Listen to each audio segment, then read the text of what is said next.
ibinibintang nila ngayon sa ating mahal na Pangulong Duterte. Hayaan niyo akong maglabas naman ng sama ng loob. Nagtataka ako kung bakit hindi nila iniimbestiga ang sarili nila. Naniniwala pa sila sa isang nakulong dahil sa kidnapping for ransom. At nung makawala ay nag-kidnap ulit si Ramil Madriaga. Sa kabila naman ay linabanan namin ang droga. May mga hinuli kaming drug lord sa Mindanao, sa Visayas at sa Luzon. May mga isinara kaming drug laboratories sa Central Luzon, sa Manila. At doon natin nasaksihan ang pagkamatay sa pagkaalala ko pa ng isang nurse namin sa Villamor Air Base. Pag-uwi niya sa bahay, nandun na yung drug addict at ninakawan yung nurse na yun, pinagsasaksak, namatay. Wala pang isang linggo, maalala ko pa, mayroon namang isang security guard, pag-uwi niya sa Bulacan, yung kanyang asawa ay ginahasa na. At yung batang 3 taon lamang, pinatay pa. Paano ka namang hindi magagalit sa droga? Alam ba ninyo na maraming namatay? Inaamin namin yun. Pero, sino ang pumapatay ng karamihan? Sila din. Yung mga suspect sa nila, nagbigay ng impormasyon, pinatay nila. Sila mismo nagpapatayan. Ang mga namamatay sa police operations ay nangyayari lamang pag lumaban ang mga drug lords o ang kanilang magkalamay. Ayaw nilang bumitaw sa drug pushing dahil malaki ang kita nila sa drugs. Kung noong 1996, panahon ng Presidente Ramos ay nasa 1 million ang 1 kilogram, 1 kilo. Noong panahon ng President Rodrigo Duterte ay 3 million na. 3 million na. Hindi ko alam kung magkano ngayon. Dahil maraming bumabagsak sa Bicol, sa Ilocania, sa Cagayan, na galing sa mga barko, parang nagbalikan. Ang masasabi ko lang, dahil sa mga na-report na kamatayan, yan ay ibinibintang nila ngayon sa ating mahal na Pangulong Duterte. Para bagang sinasabi nila na mas may karapatan yung drug lord at drug pusher kaysa sa mga biktima ng mga drug problem na yan. Kaya saan tayo?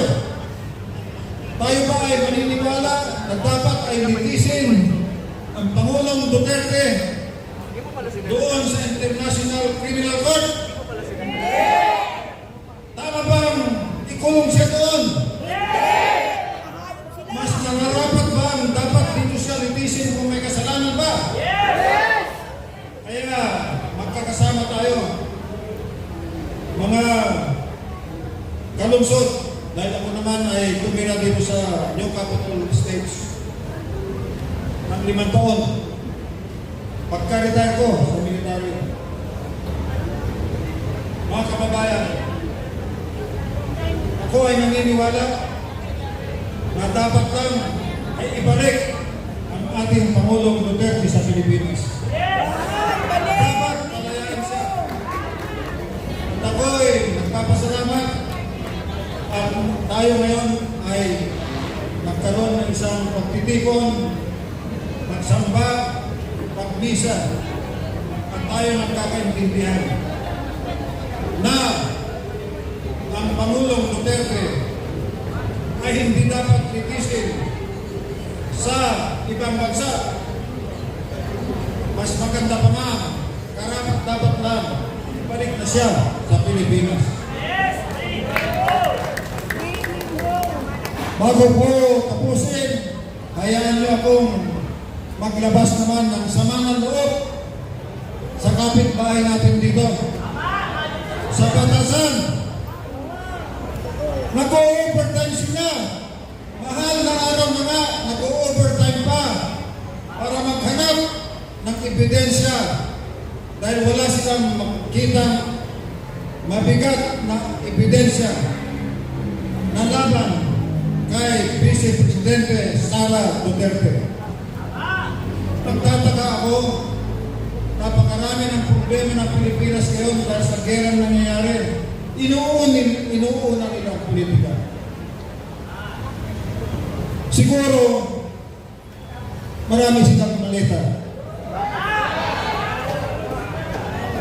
Nagtataka ako kung bakit hindi nila iniimbestiga ang sarili nila. Naniniwala pa sila sa isang nakulong dahil sa kidnapping for ransom. At nung makawala ay nag-kidnap ulit si Ramil Madriaga. Yun ang pinapaniwalaan nila dito sa Batasan. Bakit hindi sila maniwala sa mga dating retired na mga Marines at sundalo na mas marami pang alam na nangyari dahil sila mismo ang nag-deliver ng mga maleta? Sorry po, mawalang gana, House of Representatives, parang tuwang-tuwa kayo, baka patuloy pa rin ang inyong mga maleta. Pang-uli, gusto kong bumati ulit kay Tatay Digong ng isang maligayang kaarawan. Marami akong nakita dito na nakasuot ng I am not a Filipino po natin. Alam niyo kung kailan niya sinabi niya? Nung sinabi niya, proud na proud siya bilang Pilipino. Meron pa siyang sinabi na isa, not during my time. Ibig niyang sabihin, ayoko ng korupsyon during my time. Kakasama ng loob dahil ang nangyayari ngayon during their time, uso na ang korupsyon at maleta. Muli, maraming salamat. Magandang gabi at happy birthday, Mayor Rudy.